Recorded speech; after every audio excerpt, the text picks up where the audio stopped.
So yung mga idol, binuksan po natin dito sa part na ito dahil may kakaibang tunog po na lagatok sound yung makina na ito. Yan, pakinggan nyo po. Ayun. Ayan, so saan sa tingin nyo mga idol yung problema ng makina to? Bakit may ganong lagatok sound? Dito ba sa part ng bore o sa kanyang clutch pack o yung sa kanyang housing ng clutch? No, kasi dito walang alog eh. Kung minsan kasi may lagatok sound pag lumuluwag to mga idol. Pero maganda naman yung higpit dito. Dito na lang yan, dito or sa clutch. Kaya nag-drain na tayo ng oil para buksan po yung kabilang yon o kaya ito. So unahin ko na lang po sa part ng clutch kasi doon po may naririnig tayong napakalakas na tunog. Yan. So sana dun lang sa dalawang yon, wag sana sa connecting rod kasi pag connecting rod biyak makina, overhaul yung motor ni tropa. Ayan, so buksan na natin. Last. Buksan ko muna.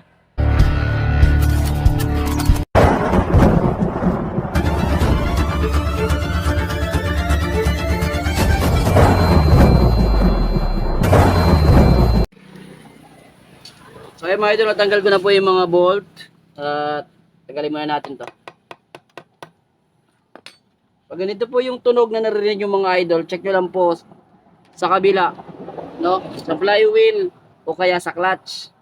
Madalas doon po nanggagaling yung mga ganong klaseng lagatok na tunog. So na-check natin sa kabila, okay naman. Check natin dito. Yun. So malamang dito yan. Yun. Ito yun mga idol, oh. Pakinggan nyo. Yun, oh, lumuwag. Tagalin muna natin to.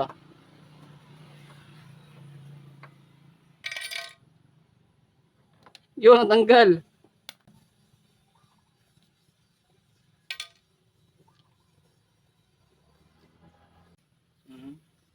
So yung mga idol, natanggal, no? At buksan natin to. Ipapakita ko sa inyo yung natanggal na bolt dito.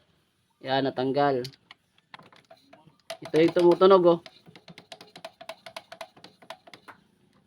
Yan. So tanggalin muna natin to para makita nyo.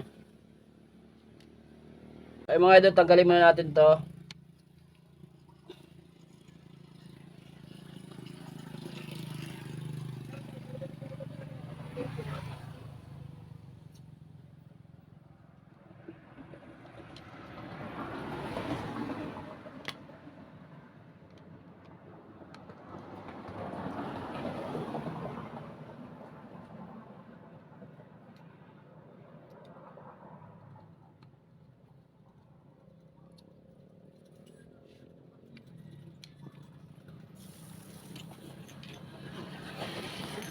Yun.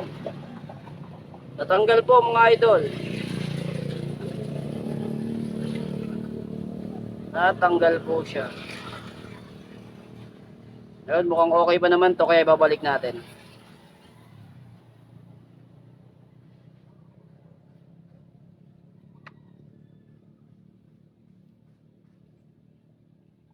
Balik muna natin.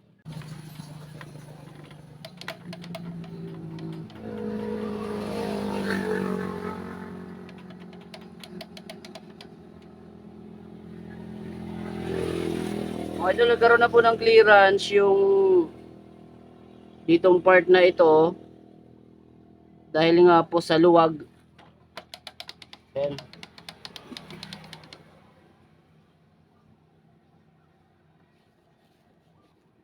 May clearance na po siya.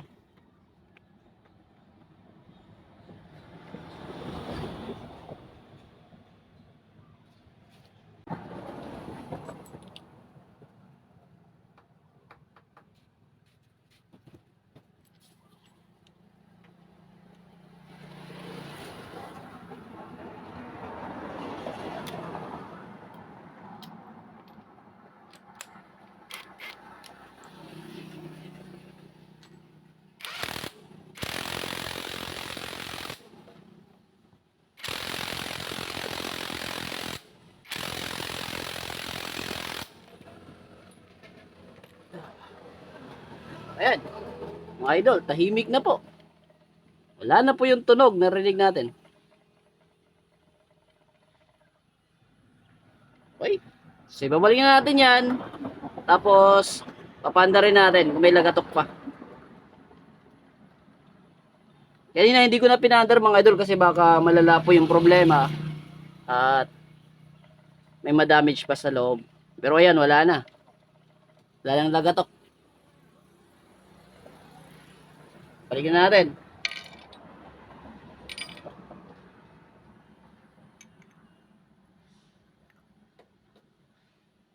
Balikan natin to mga idol, bearing, tas ito.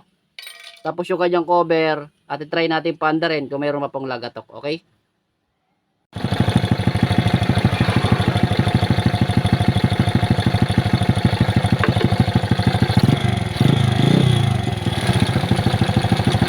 Mga tropa, medyo masama na rin po yung kalagayan o yung bore ni tropa, may kalansing tayo naririnig.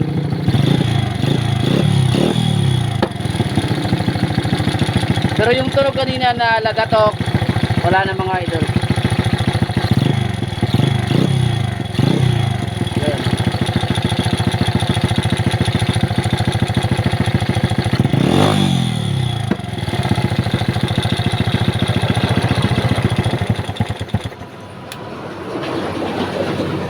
So mga katropa, sana dito sa konting tips or kalamanan na share ko ay nakatulong po sa inyo yung video na ito kung saan nyo po titignan para hindi po tayo baklas ng baklas. No, unang-una tanggalin muna natin sa kabila kasi madalas doon po sa bolt po ng flywheel minsan kumakalas yan kaya nagkakaroon ng clearance, lumalagatok. Yun po yung lagatok kanina. Then wala doon kaya dito kagad tayo nagbaklas sa part po ng lining. Ito po ay kasi single clutch lang to mga idol eh. Ayan. Okay? Kung nabuksan natin doon at wala doon at saka wala rito, matik ito na po yung next na bubuksan natin. Okay?